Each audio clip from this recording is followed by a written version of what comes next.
help me welcome Julie Tran.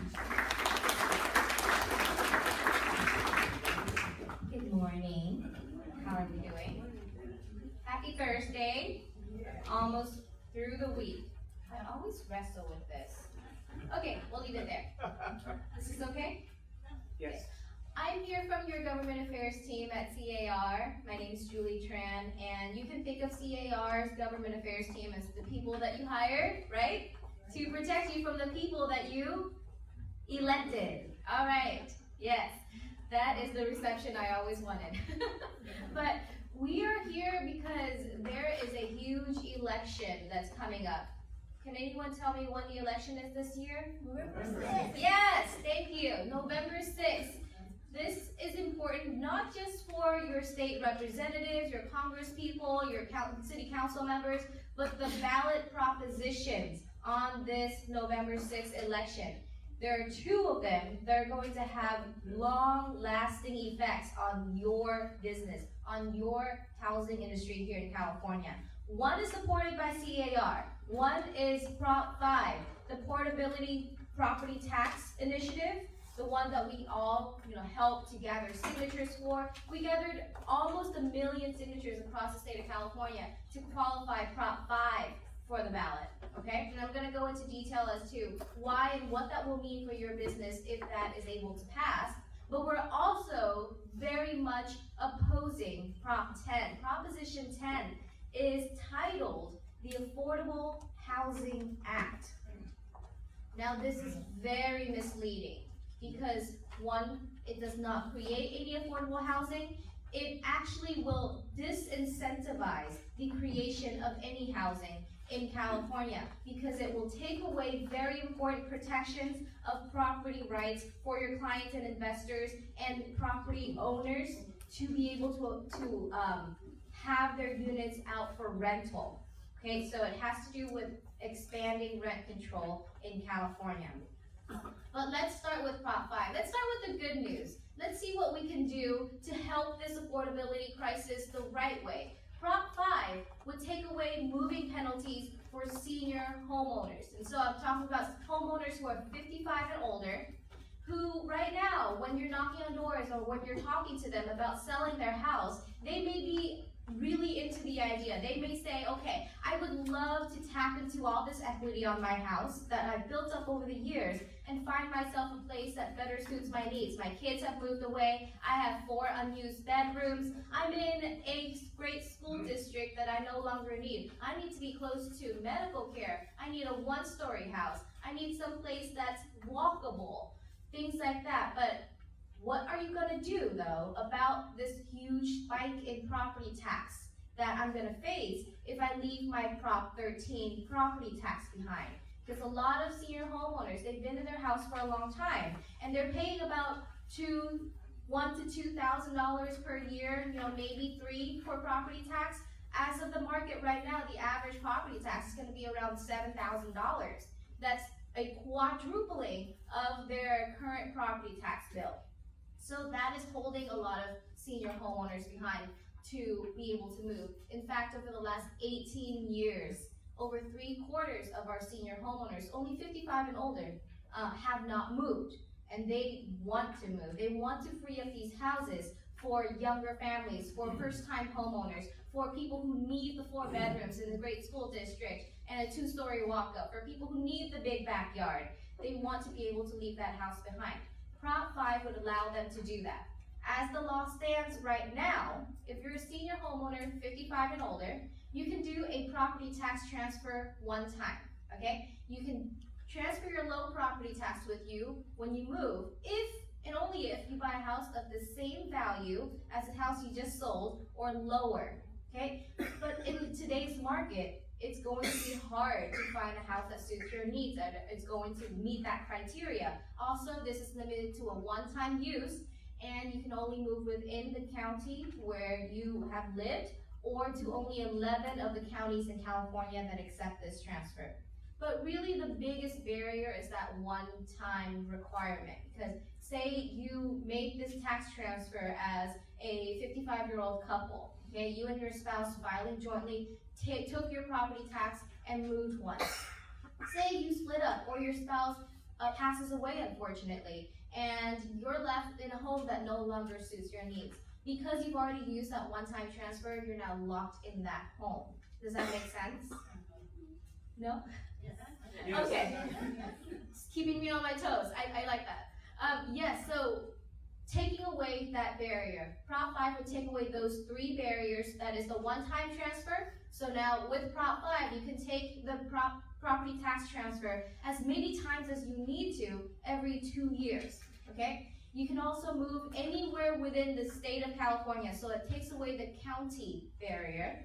It also takes away the price barrier. So now with Prop 5, you can buy a house of any price and take your low property tax with you.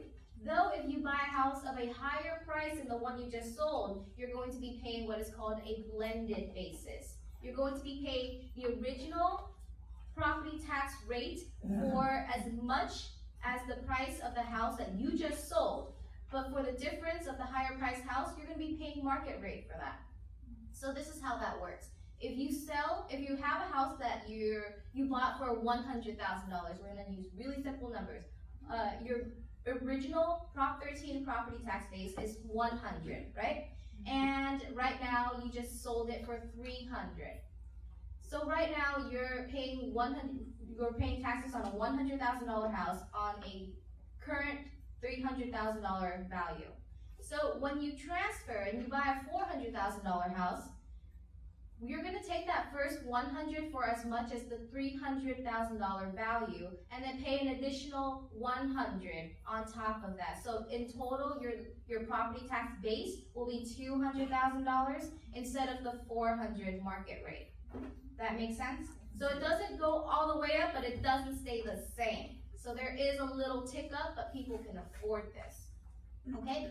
Now, it also creates actually an incentive to downsize. I know a lot of our seniors too. They want to downsize. They want a lower price house. But as of right now, if you take that property tax with you that one time and buy a house of a lower value, your property tax simply stays the same. Okay? With Prop 5, your property tax will actually go even further down if you buy a house of a lower value, of a lower price than the one you just sold. This is how that works. If, say, for example, same house, you're paying a tax for a $100,000 house and your house is currently worth $300,000. That means you're paying taxes on 1/3 of your current property value, right? 1/3. So say you buy a house for $200,000, you're going to take that same 1/3 and apply it to your new price. You're going to take 1/3 of $200,000. That's about $67,000, making your property tax go down from $1,000 to about $670. Make sense? Right? So it will create that incentive too for our seniors to downsize, to have a smaller house, to free up those larger homes for families that need to move in. Okay? 2 other groups that will greatly benefit from this are victims of natural disasters. Families, regardless of age, who have been displaced through the floods or the fires in California will have 3 years to transfer their property tax when finding a replacement home. Additionally, severely disabled homeowners who are on SSDI, they can make this property tax transfer to take to a house that better suits their needs, and they have 3 years in between selling and buying to do that as well. Okay, so really 4 groups that benefit from Prop 5. Senior homeowners, victims of natural disasters, severely disabled homeowners, and expanding first-time homeowners. Okay, it really will have effects, ripple effects throughout the entire housing industry. It's going to create an additional 43,000 additional transactions per year, the year that it's enacted. It will take place January 1st, 2019. Okay, so no retroactive sales, but after January 1st, your client sells a home. They can, if they're 55 and older or have any of the other qualifications, they can take their low property tax with them. Okay? Yes? Quick question. What is that? You're saying that some they put this one type currently, the spouse died, and the other one cannot Exactly, that's true. So the question she asked was if someone, as of right now, if someone used that property tax transfer and their spouse passes away, they cannot do it again because they've already used it as a couple. Downsize is also many times. Yes, downsizing it will take away the one-time restriction, so you can downsize, upsize, whatever you need every 2 years if you need to. And finally, the special circumstance, the victim, the SSDI, and extended, that's only one time. No, that will also have the same rules as Prop 5 as many times as they need to. Well, It's been this is a disaster. as the disaster, which we hope is only one time, but that will be the qualifier, yes. I didn't know what extending first time, and what is that? So, I'm talking about families who need the 4 bedrooms. I'm talking about families who are adding members to their family who need to move into those large homes that our seniors would be moving out of in order to find their retirement home. Those are the expanding families I'm talking about. Okay. So, with Prop 5, we're going to see more turnover, more sales tax revenue for cities and counties, and really a higher property value, a higher value in home ownership, because there will be more opportunities for your clients to find a home when they're all out there looking for them, because now all these homes that would have been locked up for whatever, another 20 years are now back on the market, okay, allowing for that turnover, allowing for that property value increase. So, in stark contrast to that is Prop 10. This would actually result in an average property value decrease of $30,000 across the state of California. Okay, Prop 10 is, again, titled the Affordable Housing Act. I don't know how they were able to get this title because it is a huge misnomer. It's very misleading. I can't say that up there, up here, but you can. But Prop 10 was put on the ballot by a group headed by the AIDS Foundation, Michael Weinstein. He was the same bankroller of Measure S. I don't know if any of you remember that terrible measure in LA that would have halted all building, all construction in LA for 2 years. That was the goal of Measure S. Millions of dollars, $15 million, I think on average, was spent fighting Measure S. And now he's back, and it was defeated. But now he's back with Prop 10. Prop 10 is an idea that has been attempted at the state legislature for the past 4 years. They have tried to repeal what is called the Costa-Hawkins Rental Housing Act for the last 4 years. But we have mobilized as realtor communities, as well as every other group in the professional housing industry, have mobilized to let our legislators know, our state senators and our state assembly members know, repealing Costa-Hawkins is not a good idea. We need these protections, and we've been defeating it for the last 4 years. But now it is on the ballot, and voters are going to get a chance to vote on this, on an initiative that is called the Affordable Housing Act. So that is very dangerous for us, because what Prop 10 would do is it would open up the doors for local cities and counties to go in and impose rent control on single-family units, condos, new construction, and recently vacated units. So what we have right now is vacancy decontrol. When you have a rent-controlled unit, your investors will know this. If they have a rent-controlled unit, it's been many years, and the rent has stayed very low, they have not been able to go in and make a lot of repairs and maintenance on that unit because they cannot afford to. If that tenant voluntarily vacates, they're protected by Costa-Hawkins so that they can raise the rent to market rate, make the repairs they need to, and then it will be rent controlled once again at that current market rate. That is vacancy decontrol that has kept so many of our property owners on the market, that has kept their ability to offer their units for rent. New construction. New construction is a huge other area that we need to be protecting from rent control, because in California, what do we need to build to keep up with demand? More. A lot more, 180,000 more units to keep up with demand every single year in California, and we've built on average 80,000 of those units. With the ability to control the price for new rental units, how many developers do you think, how many housing producers do you think are going to want to build in California. If at any point, exactly, at any point, if you're a developer, if you're a construction company, your application to get a project approved is going to take a year, maybe 2 years. Without the protection of new units from rent control, the city you're applying for can go in the next month and decide, we're going to put a cap on how much you can charge for those units once they come online. With that uncertainty, we are already seeing projects across the state of California on hold. They are on freeze, just with Prop 10 being on the ballot. Okay, they're fearful. If Prop 10 passes, they're not going to be able to afford that new construction. So we all know the reasons that this is here in the first place. We are in a housing affordability crisis. Right? And this is a supply and demand problem. We've all taken economics courses. We understand when the supply is so low, but the demand is still so high in California due to how many jobs we have, how nice it is to live here. We're going to see a price increase. We're going to see people being able to charge exorbitant amounts for their rental units because they can, because the market says they can, because the demand is so high. Now, the only way to combat that is to build more housing, is to create more competition.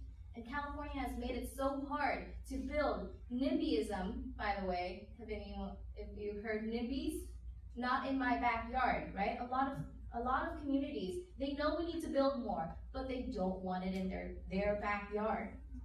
So those are the forces that are preventing housing suppliers from building more housing, and that's why we find ourselves here. Rent control is a flawed Band-Aid solution. It's actually outlawed in 27 states because it leads to dilapidated buildings, landlords and property owners not maintaining their buildings, not upkeeping and adhering to safety and health standards because they cannot pass those costs down to their tenants.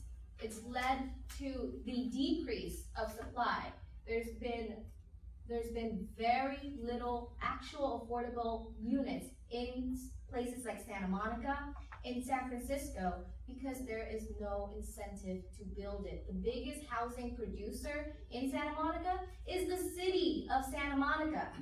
Okay, that's what it leads to. It leads to city-owned units. There's no competition in the market. No one wants to go and build rental units there. They're building condos that they can sell. Apartment owners are selling their apartments to developers that are going to convert them to condos to sell because it's not going to make sense for them to offer it for rent anymore. Or small mom and pop, you have a lot of investors out here. I know that. They have bought single family units. They have bought townhomes, condos. Just even in their houses, they're looking forward to be able to offer that for rent, renovating fixer-uppers to offer that for rent as an income unit. What if the city of West San Gabriel comes in and says, no, now you can only charge 60% of market rate for the units that you just invested in, because now Costa-Hawkins is gone and I can impose rent control on single-family homes. How many of those investors do you think are still going to be investing in those units, in those repairs, in offering those rental units to the market? These are the, I think we all understand here why we are against Prop 10, but here's what you can do, okay? If we can put on the TV, this website, is there any way? We have a landing page at C.A.R. It's on. What's that? It's on on.car.org/yes5no10.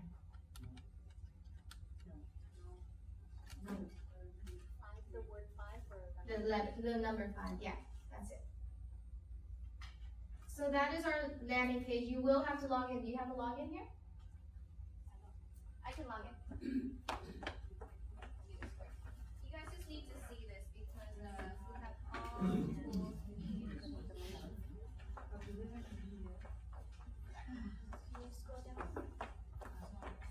So all of us have a login for C.A.R.org? Yes? Yes. So if you scroll down on this page, this is our landing page. This has information on Prop 5 and Prop 10. But if you scroll down a little more, so those are the things that you should do is register to vote, share information with your fellow realtors. There will be a link to talking points and flyers, okay? Share information with your clients. There's a link to public talking points tailored for your clients, okay? Volunteering to help, contacting that email if you want to be a recipient of more information from us. Following us on Facebook, reposting our posts. We're reposting research highlights, articles, editorials of real estate professionals who have done research into rent control and have come to the conclusion that it destroys the rental markets of anywhere that it is imposed. And complete list of endorsements. Really, we have a lot of partners out there for Prop 5 and Prop 10 and to oppose Prop 10. And it takes the unity and it really takes the education of all of us and the action of all of us to be able to get this done. Because like I said, it's going to be a hard fight because they are titled the Affordable Housing Act. Okay? So if you're not registered to vote or you need to re-register because you moved, please do so. The deadline is October 22nd. Okay? If you scroll up, I think there is a member toolkit. This is even, there it goes.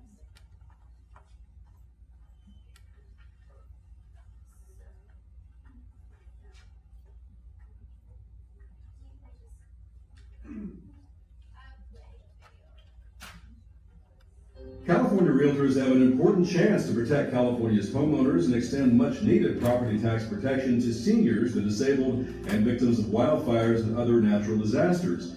But your voice can only be heard if you make sure to register to vote. This year, the deadline to register is October 22nd, 15 days before the November 6th election. There are many ways to register: by filling out an online form on the Secretary of State's website, or by picking out the form at your county elections office, local library, DMV offices, or U.S. post offices, or visit your local realtor association in person or online at on.car.org/yes5no10. By registering, you can ensure you'll be able to vote yes on Proposition 5 and no on Proposition 10. Proposition 5, the Property Tax Fairness Initiative, was placed on the ballot by the California Association of Realtors. It will remove an unfair moving penalty or property tax spike that prevents many seniors from selling their single-family home in order to downsize or move closer to their children.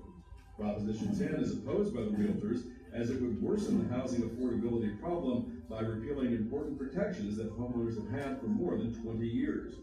The California Association of Realtors urges you to support its efforts. It's vital to register to vote by the October 22nd deadline. And remember, vote yes on 5 and no on 10.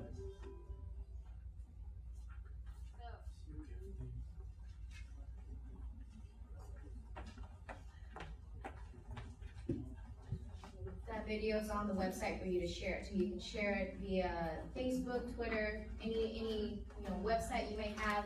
There are also fact sheets, social media posts. If you click on that, it has a list of tweets you can share, a Facebook post you can share. We have done all the legwork. Please just make use of it. There are graphics on each activity. Yes, sir.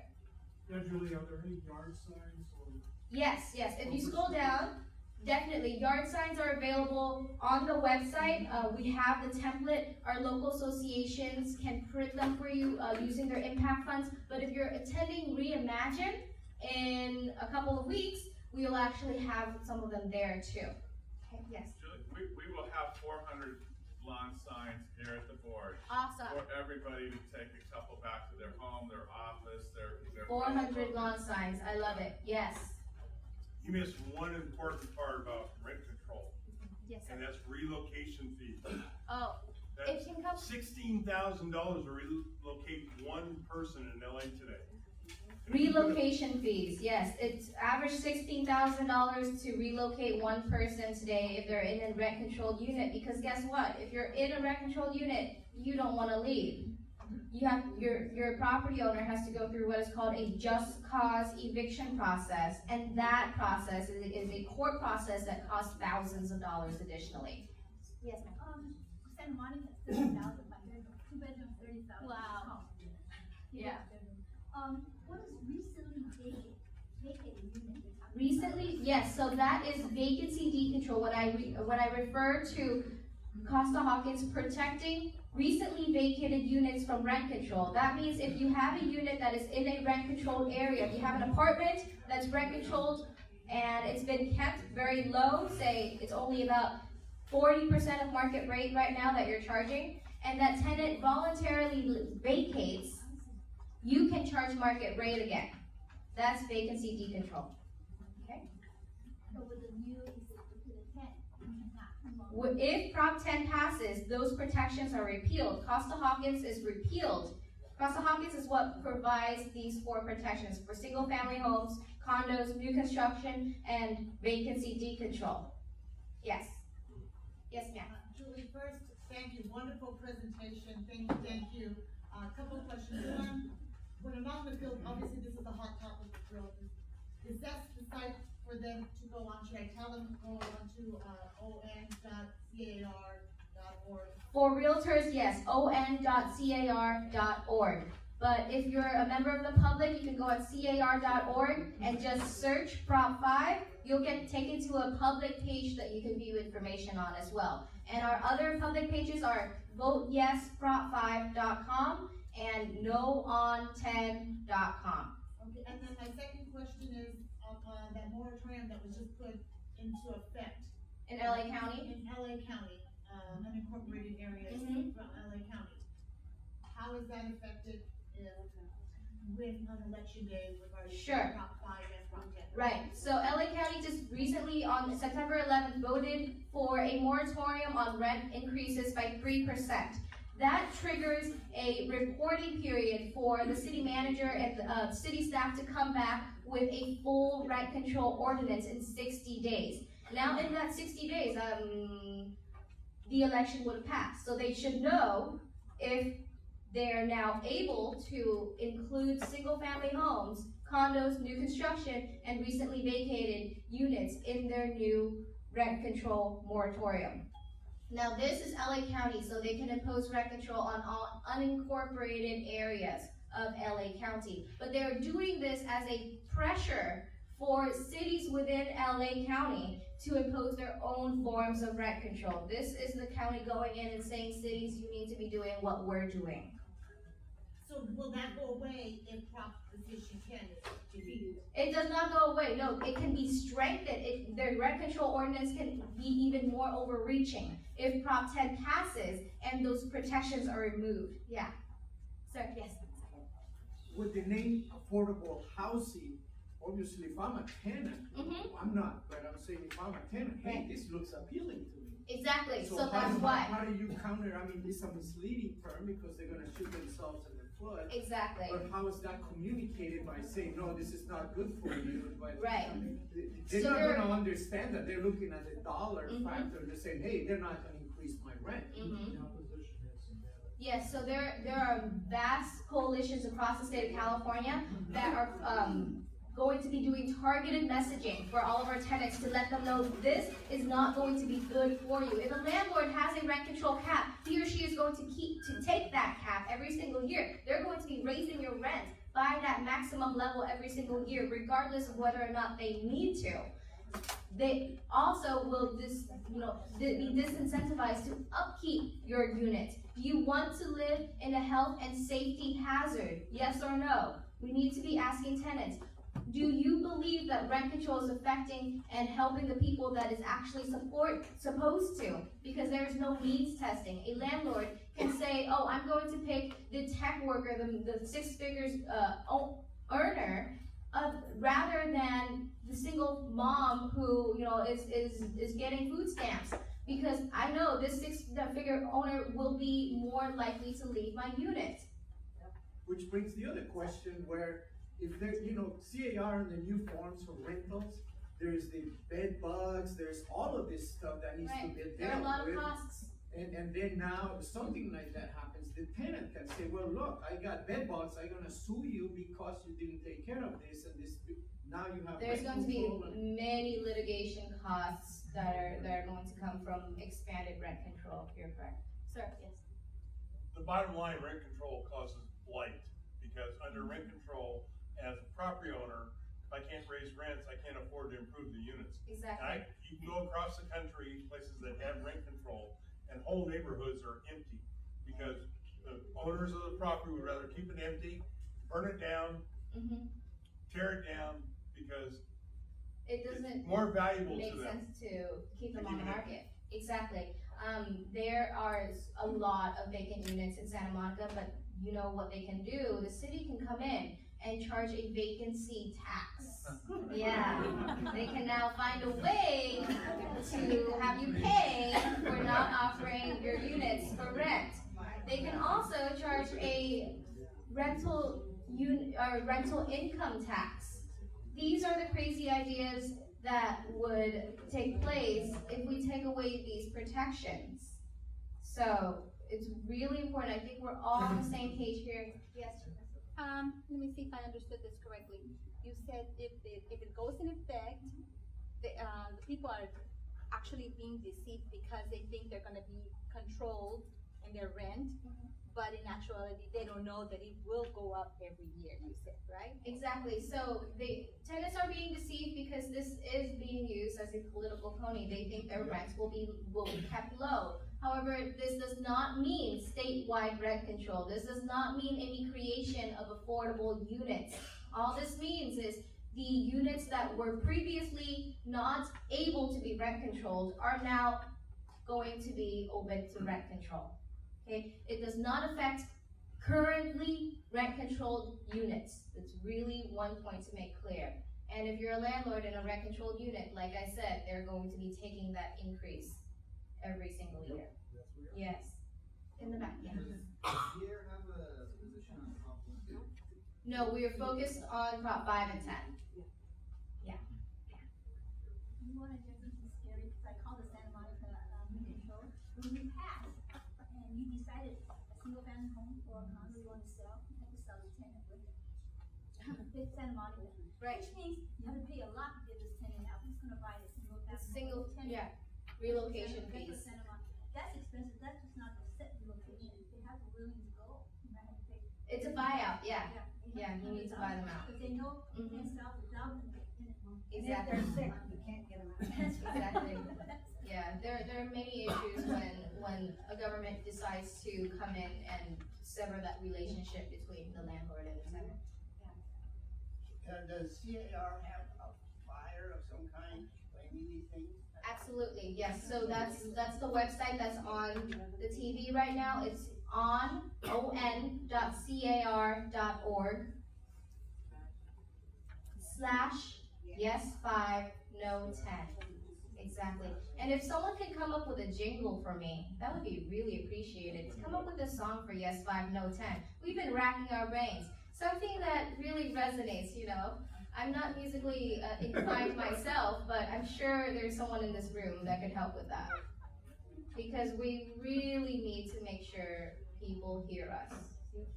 Okay? Yes? I'm having a hard time appreciating the benefits of Prop 5. Mm-hmm. Mainly because I was always taught that, especially with seniors, you shouldn't sell because you have to recognize all that gain. So can you reconcile that?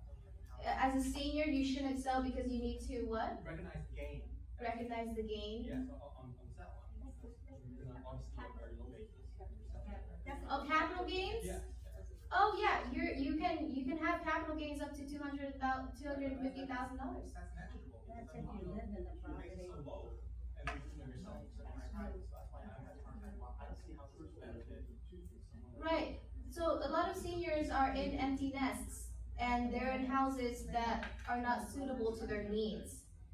And they would like to be able to sell. These are seniors who, aside from the capital gains exception, aside from, anything else, they want to sell. The only thing preventing them from selling is the spike in property tax. They may be on a fixed income and they can't afford the spike in property tax. Those are the groups of homeowners that Prop 5 aims to protect. So you're targeting those that are buying down, It depends what they sell their property for, yeah. Mhm. So, yes, David? Came up with jingles for you. Okay. High five and no pen. High five and no 10. I like that. Yes. David Tran, everybody. That's also the name of my dad. Let's see, they're soul partners here. All right. High five, no 10. Remember that, okay? Any other questions? Oh, I signed up to volunteer, no one contacted me. Oh, no. Oh, yes, yes. So we need to decide what our volunteers are going to receive, but I do have, your cousin, Nick Nick, is yes. our contact, he will be heading up this effort. So Nick is the one person that you need to be in touch with because I've sent him all the tools and kind of like the activities that you guys are able to have. We can have a phone bank here, everybody. If you want to come on a particular day and call your networks or call your fellow members to remind them that their mail-in ballots are actually going to be mailed out next week. And so that's a really good time to say, have you gotten your mail-in ballot, your provisional, or your absentee voter ballot? Here's Prop 5 and Prop 10. Yes on 5, no on 10. High 5, no 10. Okay?